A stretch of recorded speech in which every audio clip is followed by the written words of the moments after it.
You know what they say about secrets. They eat you alive from the inside. I should know. I've been carrying one for 50 years, and tonight, for the first time, I'm going to tell someone. I'm going to tell you.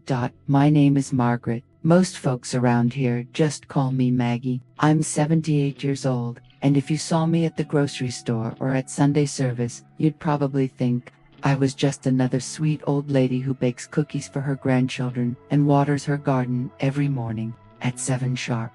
But you'd be wrong. You see, there are some things in life that change you so completely, so utterly, that you spend the rest of your days pretending to be someone you're not. And I've been pretending for half a century. It started in 1973. I was 28 years old, married to Robert for 5 years. We lived in a little house on Maple Street with white pickets and rose bushes that I tended with more care than I'd ever given to anything in my life. Everyone said we were the perfect young couple. Robert worked at the bank.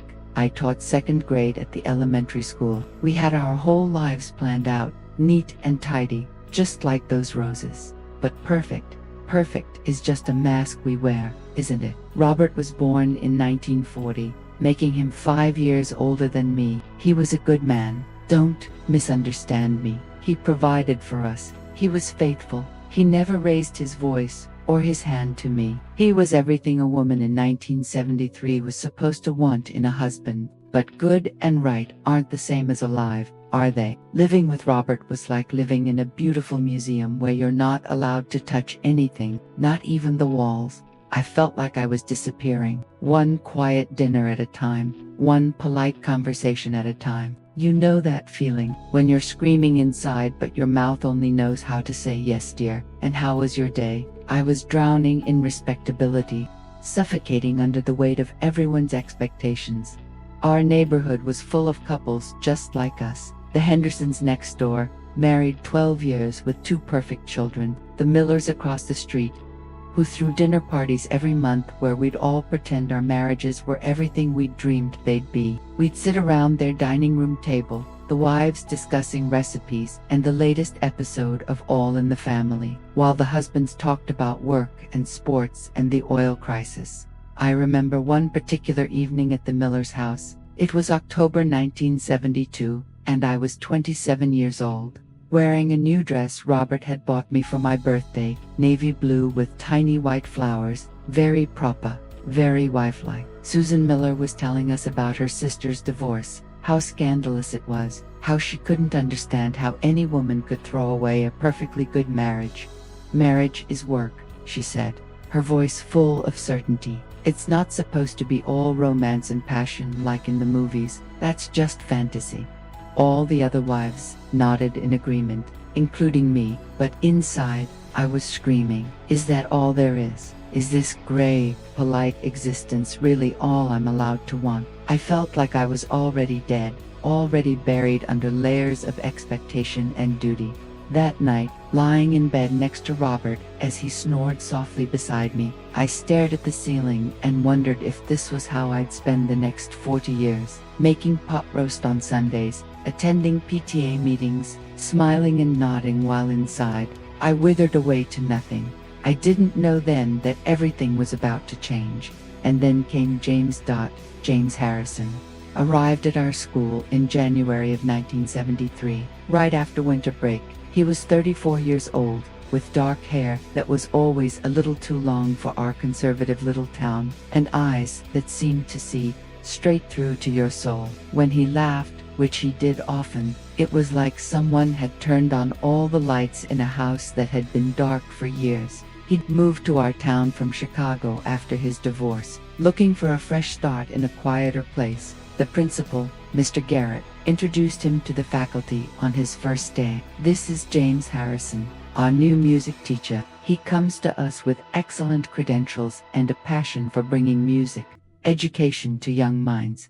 But what Mr. Garrett didn't mention, what none of us knew then, was that James carried his own wounds, his own disappointments. His marriage had ended badly, his ex-wife taking their young son and moving across the country with her new husband. James had lost everything that mattered to him, and he'd come to our little town hoping to rebuild his life from scratch. I didn't learn all this until much later. Of course, that first day, all I saw was a man who looked like he belonged in a bigger, more exciting world than ours. He wore a brown corduroy jacket with patches on the elbows, and when he smiled, there were lines around his eyes that suggested he'd lived through more than most of us could imagine. The first time I really talked to him was during a faculty meeting in February. We were discussing the spring concert, and I mentioned that I used to play piano. Nothing special, just church hymns and a few classical pieces my mother had taught me before she died when I was 16. "What kind of classical pieces?" James asked, and something in his voice made me look up from the meeting agenda. "Oh, just simple things. Some Chopin, a little Mozart. My mother loved Debussy, so she taught me Clair de Lune. I haven't played it in years though." His whole face lit up. "Clair de Lune is one of the most beautiful pieces ever written. Would you play it for me sometime? I'd love to hear how you interpret it." Something in the way he said interpret made my heart skip. Not play it, but interpret it. Like he understood that music was more than just pressing the right keys in the right order. Like he knew that when you played a piece of music, you put a little bit of your soul into it. Well, I suppose I could," I stammered, suddenly conscious that the other teachers were listening to our conversation with curious expressions. "Wonderful," James said. "Perhaps we could meet after school sometime this week. I'd be happy to accompany you on guitar if you'd like." That was the beginning of my destruction, and God help me, it was also the beginning of my salvation. We started meeting after school the following week, just to practice, I told myself, just to help with the spring concert. James would bring his guitar, and I would play the piano in the empty music room. The afternoon sun would slant through the tall windows, casting long golden rectangles across the floor, and for those stolen hours, I wasn't Mrs. Robert Thompson, the banker's wife. I wasn't even Mrs. Thompson, the second-grade teacher. I was just Margaret, a woman who could make music with a man who looked at her like she was something precious. Do you remember the first time someone really saw you? Not the version of you that you present to the world. Not the role you play, but the real you. The one you keep hidden even from yourself sometimes. That's what James did for me. He saw the woman I was before I learned to be quiet, before I learned to fold myself up small enough to fit into other people's expectations. The first piece we played together was Scarborough Fair. I knew it from the Simon and Garfunkel recording, but James arranged it differently, with intricate guitar work that wove around the melody I played on piano. When we finished, there was a moment of perfect silence, and I realized I was crying. "Margaret," James said softly, and something in his voice made me look at him. "That was beautiful. You have a gift. It's nothing special," I said automatically, the way I'd been taught to deflect compliments my entire life. "Don't do that," he said, and there was something almost fierce in his voice. "Don't diminish yourself like that. What we just did, what you just did, it was extraordinary. Don't let anyone tell you otherwise, especially not yourself." No one had ever talked to me like that before. Robert would compliment my cooking, or tell me I looked nice in a new dress, but he'd never seen the fire that lived inside me, the part of me that yearned for something more than the life I'd been handed. We would talk for hours after our practice sessions ended, about music, about books, about dreams we'd given up and dreams we still carried. He told me about the songs he wrote in secret, melodies that poured out of him in the middle of the night when he couldn't sleep. I told him about the stories I used to write as a girl, tales of adventure and romance that I'd hidden away when I became a wife. "You should write again," he said one March afternoon, his fingers still lingering on the guitar strings. The late winter light was soft and forgiving, making everything in the music room seem touched by magic. "You should write about a woman who finds herself again. And what would she do when she finds herself?" I asked, and even as the words left my mouth, I knew I was playing with fire. "Maybe she'd discovered that it's never too late to choose happiness," he said, and the way he looked at me when he said it, I knew we weren't talking about stories anymore.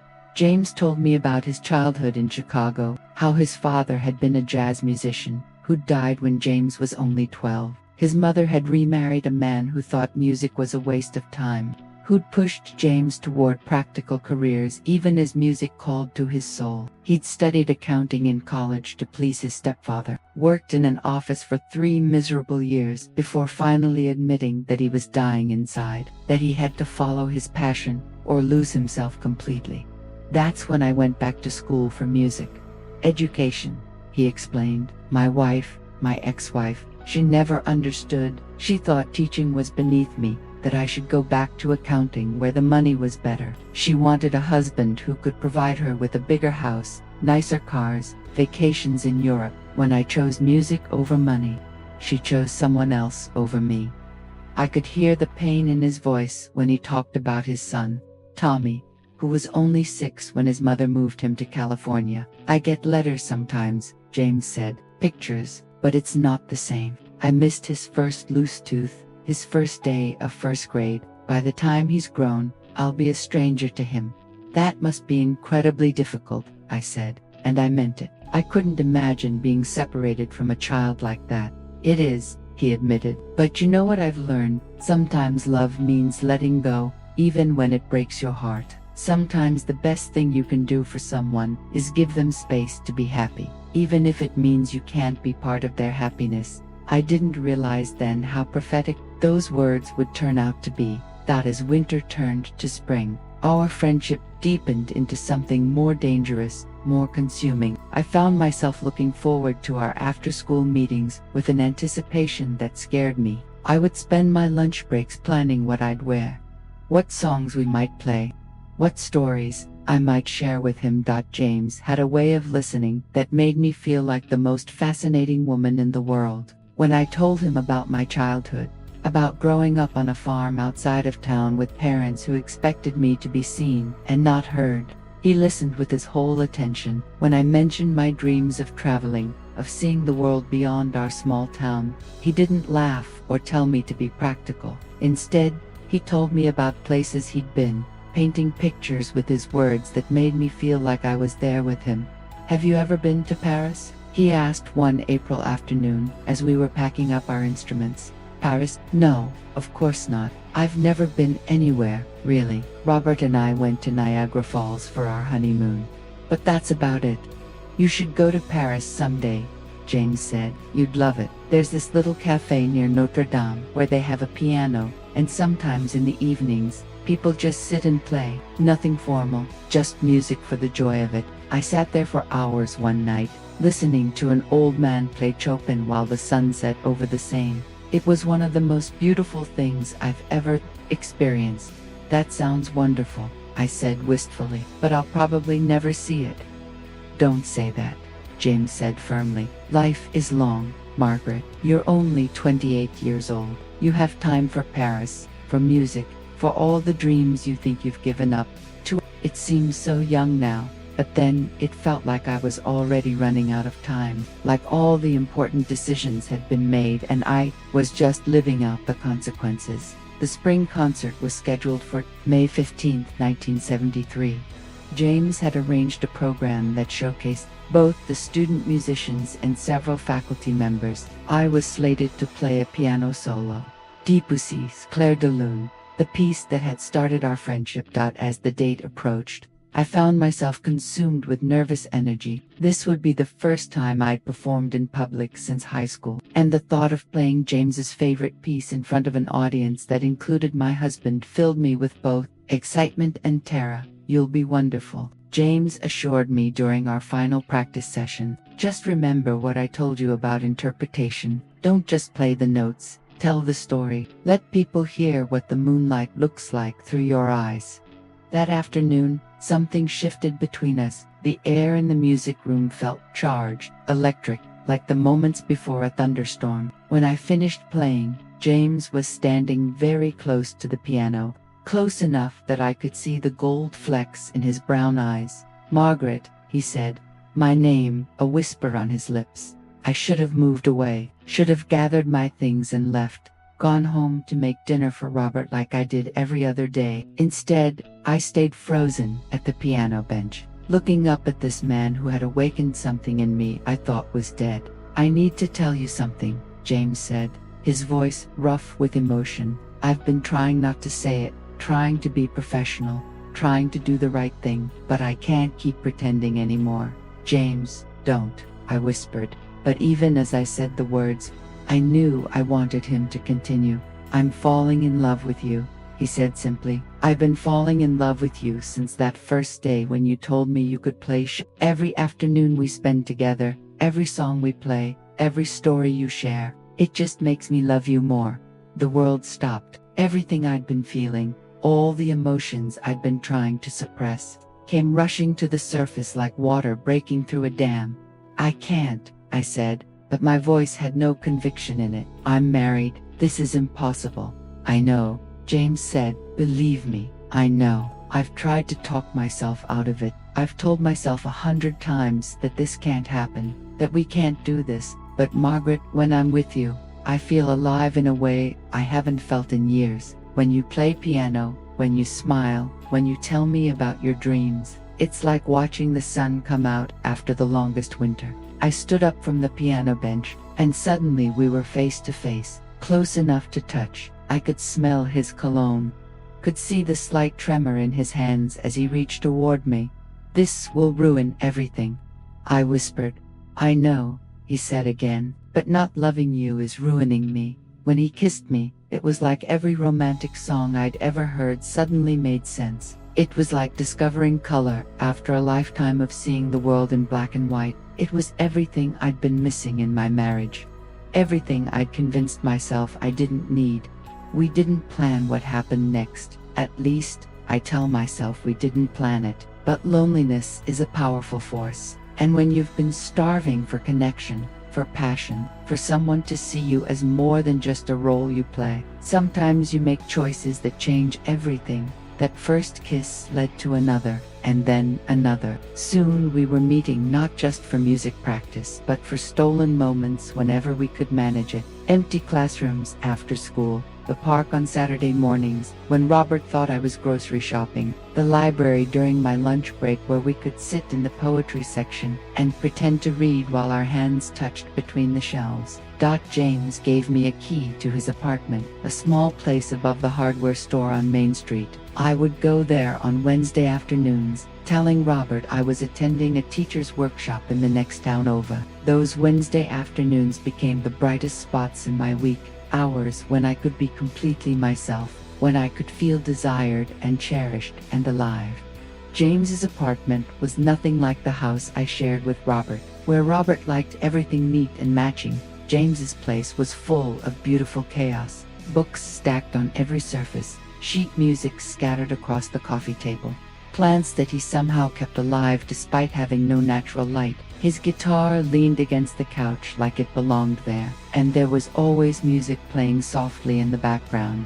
This is what a real home feels like, I told him one May afternoon, as I curled up next to him on his worn sofa.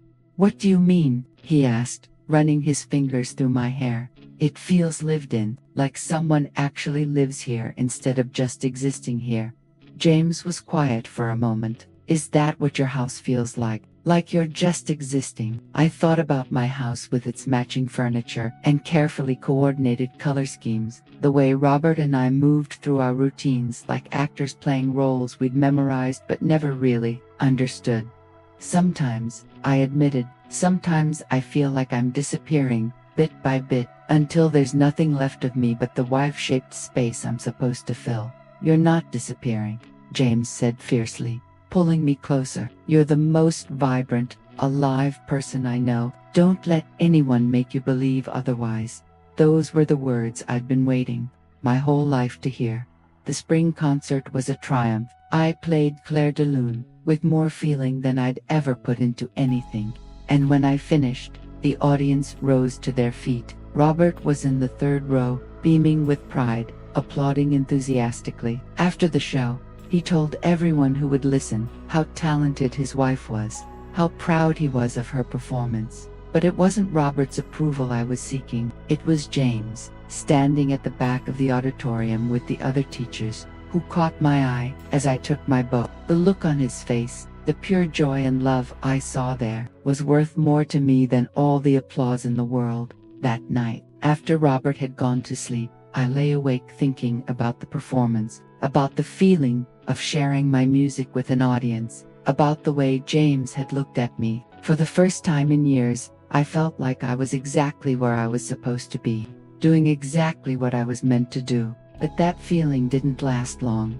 The affair continued through the summer. We were careful, or so we thought. We varied our meeting places, never stayed in one location too long, always had cover stories ready. James would bring me wildflowers he'd picked on his way to meet me, and I would press them between the pages of books I was reading, creating a secret garden of our time together. He wrote songs for me, beautiful melodies that he'd play on his guitar while I listened with my eyes closed, memorizing every note. One song in particular, which he called Margaret's Theme, became our song. It was haunting and sweet, full of longing and hope and the kind of love that transforms everything it touches. "I want to record this someday," James told me as he played it one July afternoon. "Not for anyone else to hear, just for us. So we'll always have this, no matter what happens." "What do you mean, no matter what happens?" I asked, a chill running down my spine despite the summer heat. James was quiet for a long moment. "This can't go on forever, Margaret. You know that, don't you? Eventually, we're going to have to make a choice." "What kind of choice?" "You're going to have to decide if you want to stay in your marriage, or if you want to build a life with me. And I'm going to have to decide if I can keep living in a town where the woman I love belongs to someone else." The thought of James leaving terrified me, but the thought of leaving Robert, of destroying my marriage, of becoming the subject of town gossip and scandal, terrified me even more. "I can't think about that right now," I said. "Can't we just have this? Can't this be enough?" James looked at me with infinite sadness. "It's enough for now," he said. "But hearts like ours weren't made for hiding. I should have known then that our time was running out. I should have seen the signs, prepared for what was coming. But I was living in a bubble of happiness, floating through my days sustained by the knowledge that someone loved me completely, saw me fully, cherished every part of me. I told myself I could have both lives forever. I could be Robert's dutiful wife, keeping house and attending church and maintaining our reputation in the community, and I could also be James's lover, the woman who inspired songs and brought music to life with her touch. But secrets have a way of demanding to be told, don't they? And the bigger they are, the more destructive they become when they finally break free. It was September 15th, 1973. I remembered the date because it was the day my world ended. Robert came home early from the bank, said there was some kind of problem with the books that needed his immediate attention. I was in the kitchen making dinner, humming one of James's songs under my breath, when Robert walked in with an expression I'd never seen before. He was holding a letter, one of the letters James had written to me, sweet words of love and longing that I'd hidden in my jewelry box like a teenager, but not hidden well enough, apparently. Robert had been looking for his cufflinks, the gold ones his father had given him for our wedding. I'd moved them to make room for James's letters. And when Robert couldn't find them in their usual spot, he'd searched the entire jewelry box. "How long?" Robert asked, his voice so quiet I could barely hear it. I could have lied, could have tried to explain it away somehow, claimed it was just a friendship that someone had misinterpreted. Instead, I just stood there, my hands shaking as I turned off the stove, and told him the truth. "Since May." Robert nodded slowly, like this was the answer he'd expected. He folded the letter carefully, placed it on the kitchen counter between us like evidence in a trial. "Do you love him?" he asked without looking at me. And God help me, I told him the truth about that too. Yes. Robert was quiet for what felt like hours but was probably only minutes. Then he said, "I've tried to be a good husband to you, Margaret. I've tried to give you everything you needed." "You have," I whispered. "You've been wonderful. This isn't about you being a bad husband. It's about me being a terrible wife." "No," he said, finally looking at me with eyes that held no anger, only a deep, bone-deep sadness. "It's about us being wrong for each other from the beginning, and both of us being too scared to admit it." That night, we talked until dawn. Really talked. Maybe for the first time in our entire marriage. He told me about the promotion he'd been offered at the main branch downtown, how he'd been considering taking it but had hesitated because he thought I was happy in our little house, our quiet life. He told me about the loneliness he felt too, how he'd thrown himself into work because he didn't know how to connect with me, how to be the husband I needed instead of just the husband he'd been taught to be. "I see the way you light up when you talk about music," he said as the sun was coming up. "I see how alive you are when you're playing piano. I could never make you feel that way, could I, Robert? It's okay," he said gently. "I think I've always known that what we have isn't love. Not really. It's compatibility, it's friendship, it's everything practical and sensible. But it's not the kind of love that sets people on fire, is it?" I shook my head, tears streaming down my face. "What about James?" Robert asked. "What are you going to do about him?" "I don't know," I said, and that was the truth too.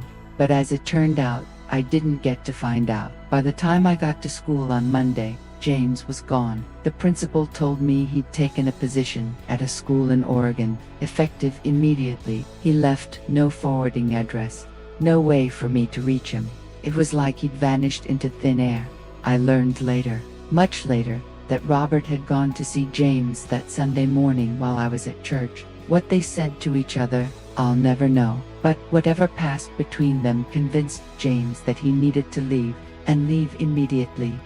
Robert and I separated that winter. He took the promotion and moved to an apartment downtown, and I stayed in the house on Maple Street. We told people it was temporary, that Robert's new job required him to be closer to the office. But everyone knew, in a town as small as ours, you can't hide that kind of upheaval. The divorce was finalized in June of 1974. Robert was generous in the settlement, making sure I got the house and enough money to live comfortably. "It's the least I can do," he said when I protested that he was being too kind. "This wasn't your fault, Margaret. We both made mistakes." I stayed in our town for another year, teaching second grade and trying to rebuild my life. But everywhere I went, I felt the weight of people's whispers, their speculations about what had really happened between Robert and me. Some blamed me, painting me as the ungrateful wife who destroyed a perfectly good marriage. Others blamed Robert, suggesting he must have been cruel or neglectful to drive away such a devoted spouse. The truth, as usual, was more complicated than either version. In 1975, I moved to Denver, Colorado. I found a position teaching at an elementary school there, rented a small apartment near the mountains, and tried to start over. I was 30 years old, divorced, and completely alone for the first time in my life. It should have been terrifying. Instead, it was liberating. For the first time since I was a teenager, I could make decisions based on what I wanted, not what was expected of me. I bought a piano, a beautiful upright that I found at an estate sale. I started taking classes at the community college, studying literature and art history, subjects that had always interested me but seemed impractical for a banker's wife. I dated, carefully and sparingly. There were a few men who showed interest, good men who might have made suitable second husbands, but I couldn't seem to open my heart fully to any of them. James had awakened something in me that went back to sleep when he left, and I wasn't sure I knew how to wake it up again. In 1978, when I was 33, I met David Chen. He was a librarian at the Denver Public Library, a quiet, thoughtful man who shared my love of books and classical music. David had never been married, was content with his bachelor life, and wasn't looking for anything more than companionship. We became friends first, meeting for coffee after work, attending concerts together, sharing book slowly, carefully. That friendship bloomed into something deeper, not the all-consuming passion I'd shared with James, but something gentler, more sustainable. We married in 1980, a small ceremony with just a few friends and David's elderly parents. I was 35 years old, and for the second time in my life, I was somebody's wife. But this marriage was different. David and I were partners in the truest sense. Two independent people who chose to share their lives without losing themselves in the process. He encouraged my music, even converted the spare bedroom into a music room where I could practice piano, and he could read without disturbing each other.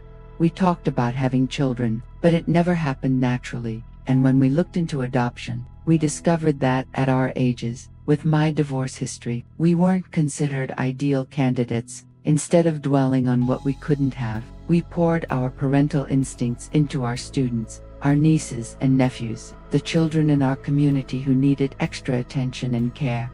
David and I had 18 good years together. We traveled, something I'd always dreamed of doing. We went to Paris, where I played piano in that little cafe James had told me about years earlier. We visited Italy, Greece, England, all the places that had existed only in books for most of my life. In 1998, David was diagnosed with pancreatic cancer. He fought it with the same quiet determination he brought to everything else. But cancer doesn't care about determination. He died in February of 1999, holding my hand and telling me how grateful he was that we'd found each other. I was 54 years old and a widow after David's death. I stayed in Denver for a few more years, but the city felt too big, too anonymous. In 2002, I moved to a smaller town in Colorado, a place that reminded me of where I'd grown up, where I'd fallen in love for the first time. I took a job at the local high school teaching English, and for the first time in decades, I felt like I was exactly where I belonged. My students were bright and eager, hungry for the literature and poetry I shared with them. Many of them came from backgrounds similar to my own. Small-town kids who dreamed of bigger worlds but weren't sure they were allowed to want more than what their parents had. I tried to be for them what James had been for me, someone who saw their potential, who encouraged them to reach for their dreams even when those dreams seemed impossible.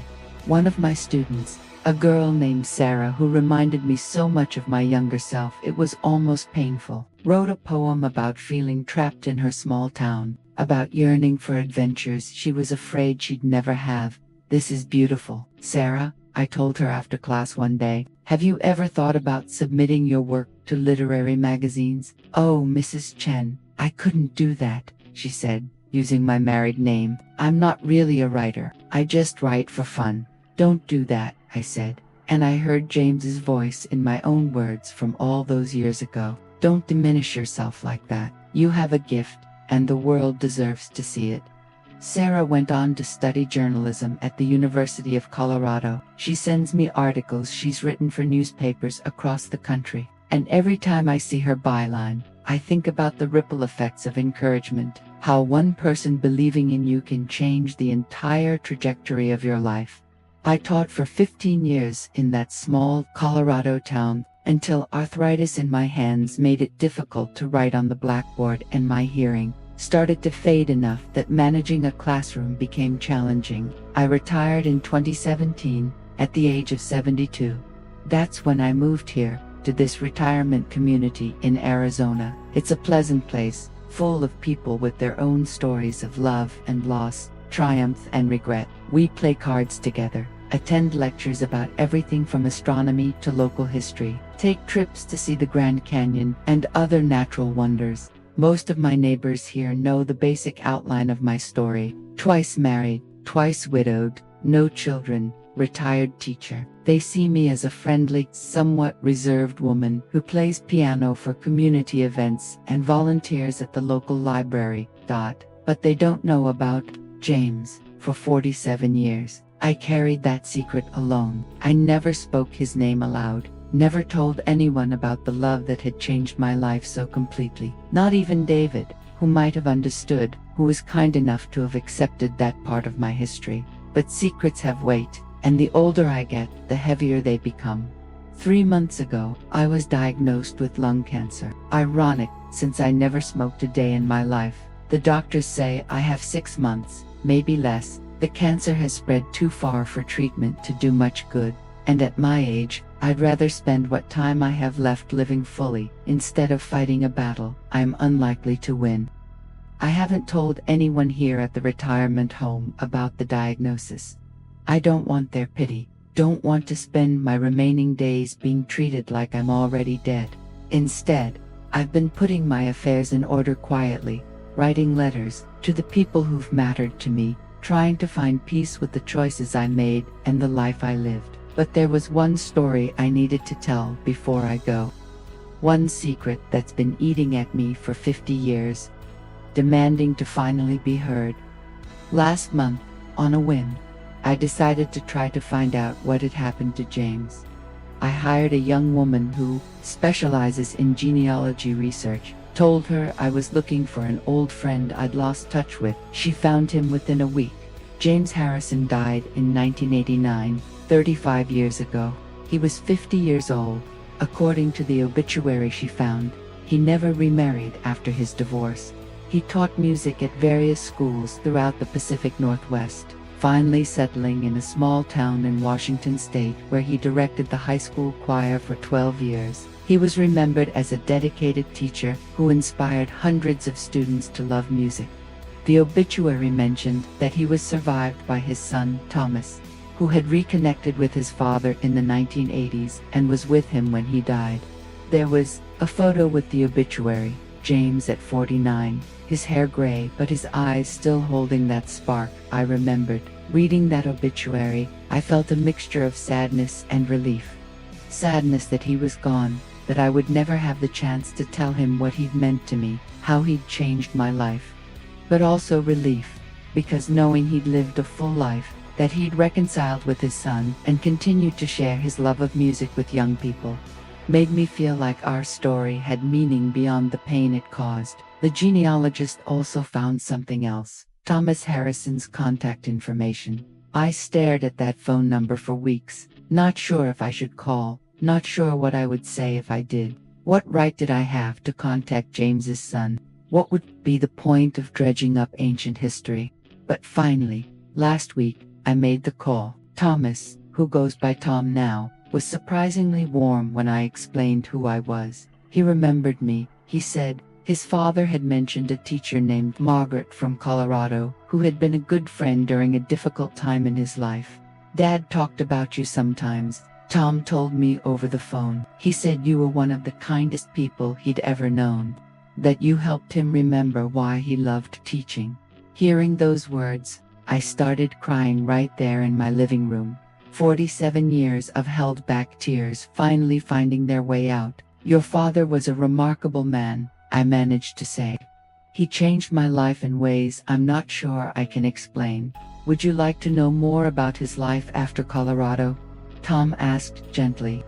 "I think he would have wanted you to know that he found happiness eventually." So Tom told me about his father's later years, how James had thrown himself into teaching after our separation, becoming known throughout the Pacific Northwest for his innovative music programs, how he'd started a community orchestra in the small Washington town where he'd finally settled, bringing classical music to people who'd never had access to it before. He never married again, Tom said. He dated a few women over the years, but he told me once that he'd had the great love of his life already, and he wasn't looking to replace it. He said some people are lucky enough to experience that kind of connection once, and that was enough for him. Tom also told me about James's music, how he'd continued writing songs throughout his life, eventually recording an album of original compositions that he'd given to friends and family. The title track, Tom said, was called Margaret's Theme. "I have a copy of that album," Tom said. "If you'd like, I could send it to you." 2 weeks later, a package arrived with no return address. Inside was a CD in a simple paper sleeve, handwritten in James's careful script. "Songs for a Quiet Evening, James Harrison, 1987. I put the CD in my player with shaking hands and pressed play. The first song was instrumental, a gentle guitar melody I didn't recognize, but the second track, Margaret's Theme, was the song James had written for me all those years ago, now fully arranged with orchestra backing. As I listened to that familiar melody, I could see James in my mind's eye, sitting in the music room at our old school, his guitar in his lap and love in his eyes. I could feel his presence in the room with me, and for the first time in 47 years, the ache in my chest began to ease. The album included a small note written in Tom's handwriting. My father recorded this album when I was in college. He told me then that every song was a letter to someone he'd loved and lost. I think he would want you to have this. I've been listening to that album every day since it arrived. Sometimes I play along on my piano, remembering the afternoons James and I spent making music together. Sometimes I just sit and listen, letting the melodies wash over me like a benediction. But it wasn't until I received that album that I realized I needed to tell this story, not just for my own peace of mind, but because love stories like ours deserve to be remembered, even when they don't have fairy tale endings. You see, I spent so many years thinking of what James and I had as a failure, as a relationship that caused nothing but pain and destruction. But listening to his music, hearing from his son about the life he built after we parted, I understand now that what we shared wasn't a failure at all. It was a gift. James gave me the gift of feeling truly seen, truly alive, truly cherished. He showed me that I was worth more than the small life I'd settled for, that I deserved passion and connection and someone who celebrated every part of who I was. That gift didn't end when our relationship did. It shaped every choice I made afterward. When I left Robert, it was because James had shown me what it felt like to be with someone who truly understood me. When I moved to Denver and started over, it was because James had given me the courage to believe I could create a new life for myself. When I married David, I was able to love him fully because James had taught me what love really looked like. Even my career as a teacher was shaped by what James had given me. Every student I encouraged, every young person I helped to see their own potential, was a way of passing on the gift James had given me all those years ago. Robert remarried 5 years after our divorce. He found a lovely woman named Patricia, who shared his love of order and quiet evenings at home. They had 28 happy years together before he died of a stroke in 2007. He was 67 years old. I went to Robert's funeral, sitting in the back of the church like a distant relative. Patricia had invited me personally, saying that Robert had always spoken fondly of me, that he considered me part of his family, despite everything that had happened between us. After the service, Patricia approached me at the reception. "Robert talked about you often," she said. "He never spoke badly of you. You know, he said you taught him important things about love and marriage, lessons that made him a better husband to me." "He was a good man," I replied, and I meant it. I hope he knew that I never stopped caring about him, even after we divorced. He knew, Patricia assured me. He used to say that sometimes people come into our lives to teach us lessons we didn't know we needed to learn. He said you taught him that marriage should be about supporting each other's dreams, not just maintaining a comfortable routine. Standing there at Robert's funeral, I realized that our marriage hadn't been a complete failure either. We'd both learned from our mistakes, both grown into better versions of ourselves because of what we've been through together. Life is like that, isn't it? Messier than we want it to be, more complicated than the stories we tell ourselves. The people we love, the choices we make, the roads we take and don't take, they all shape us in ways we don't understand until much later. I think about the woman I was at 28, so desperate to be good, so afraid of making the wrong choice that I was paralyzed into making no real choices at all. I think about how terrified I was of disappointing people, of being talked about, of stepping outside the narrow boundaries of what was considered acceptable for a woman like me. That woman could never have imagined the life I've actually lived. The travels, the career changes, the courage to leave a safe marriage for the unknown, the second chance at love with David, the students whose lives I touched, the quiet contentment I found in my later years. James gave me the first push toward becoming who I was meant to be, but I did the work of actually becoming her. There are so many things I wish I could tell that younger version of myself. I wish I could tell her that the scandal she was so afraid of would blow over in a year or two, that people forget gossip much faster than you think they will. I wish I could tell her that divorce isn't the end of the world, that starting over at 30 is actually a gift, not a tragedy. Most of all, I wish I could tell her that love, real love, is worth the risk, even when it ends badly, even when it causes pain, even when it turns your whole life upside down. The alternative, living a half-life of quiet desperation, is so much worse than any heartbreak.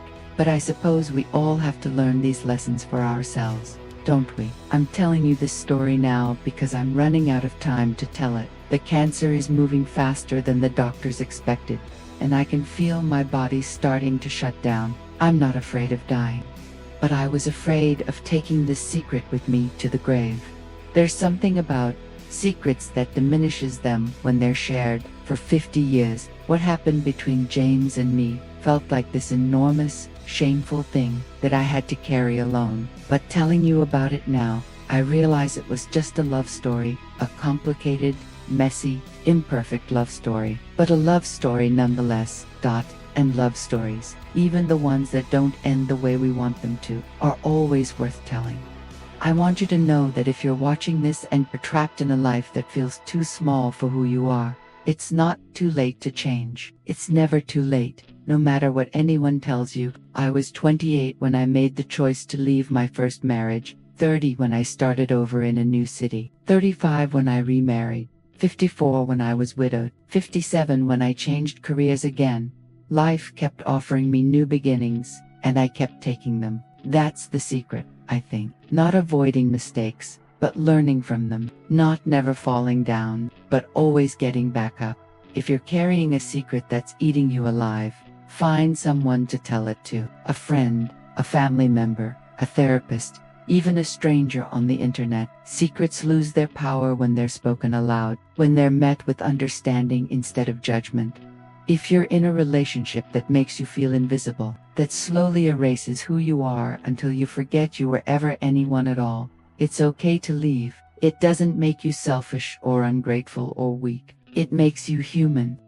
If you've found love in an unexpected place, with an unexpected person, don't let fear keep you from embracing it. Yes, there might be consequences. Yes, people might talk. Yes, you might get hurt. But the alternative, living without ever knowing what it feels like to be truly, deeply loved, is so much worse. I spent too many years regretting the pain my choices caused, forgetting to be grateful for the joy they brought as well. James and I hurt people. Yes, we made mistakes, absolutely. But we also experienced something beautiful and transformative. Something that made both of us better people in the long run. I wouldn't trade those stolen afternoons in the music room for anything. I wouldn't undo that first kiss, that first I love you, that first time he looked at me like I was the most fascinating woman in the world. Those moments were gifts, and I'm finally old enough, finally close enough to the end, to appreciate them for what they were, instead of mourning them for what they couldn't be. If James were here now, if I could see him one more time, I would tell him thank you. Thank you for seeing me when I was invisible. Thank you for believing in me when I didn't believe in myself. Thank you for showing me what love could be, even though we couldn't keep it forever. I would tell him that his song, Margaret's Theme, has been playing in my heart for 50 years, and that it will be playing when I take my last breath. I would tell him that loving him was the bravest thing I ever did, and that I'm grateful every day for the courage he gave me to choose my own happiness over other people's expectations. Most of all, I would tell him that he was right about Paris. I did make it there eventually, and it was every bit as magical as he said it would be. I played Clair de Lune in that little cafe near Notre Dame, and when I finished, an old man in the corner raised his wine glass to me and smiled. I like to think James was there with me somehow, listening from whatever place people go when their time here is finished. I'm not sure what happens after we die. I don't know if there's a heaven where James and David and Robert are all waiting for me, where we can finally understand each other completely and love each other without the complications that made it so difficult when we were alive. But I choose to believe that love doesn't end when life does. I choose to believe that the best parts of ourselves, the parts that connected with other souls in moments of perfect understanding, those parts continue on somehow. Maybe that's just an old woman's wishful thinking. Maybe death is just silence, and this story will end when my heart stops beating. But if it's true, if there is something more, then I'll see them all again. And when I do, I'll have no regrets left to carry. I want to leave you with this thought. Your life is your own to live. Not your parents' life for you, not your spouse's life for you, not society's life for you, yours, and you get to decide what that life looks like, what risks are worth taking, what love is worth fighting for. It might take you years to figure out who you really are underneath all the roles you play. It might take multiple tries to find the right person to share your life with. Or you might find them and lose them and have to start over. You might make choices that hurt people you care about. Choices that haunt you for decades. But living fully, loving deeply, choosing authentically, these things are worth the price we pay for them. The alternative, the half-life of safety and conformity and never rocking the boat, might seem easier, but it's the most dangerous choice of all. Because at the end, when you're sitting where I am now, looking back over the years you've been given, you won't regret the chances you took. You'll regret the ones you did. So take the chances. Write the songs, play the piano, tell someone you love them, leave the job that's killing your soul, move to the city that calls to you, kiss the person who makes your heart race, even if it's complicated, even if it's inconvenient, even if it changes everything. That life is short, shorter than any of us realize when we're young, but it's also long enough for second chances, for new beginnings, for love to find us again and again in unexpected forms. Don't waste your one wild and precious life trying to be who other people think you should be. Be who you are, love who you love, sing the songs that are yours to sing. And if you're watching this from wherever you are in the world, thank you for letting me tell you my story. Thank you for listening to the secret I've carried for 50 years, for helping me finally set it free. I'd love to know where you're watching from. Leave me a comment and tell me your story if you feel like sharing. We're all just walking each other home, as the poet said. And sometimes the most important thing we can do is remind each other that we're not alone in our struggles, our loves, our losses, our hopes. This is Margaret, signing off from sunny Arizona, where I spend my mornings playing piano and my evenings watching the most beautiful sunsets you've ever seen. I hope you find your own version of happiness, your own great love story, your own song to sing.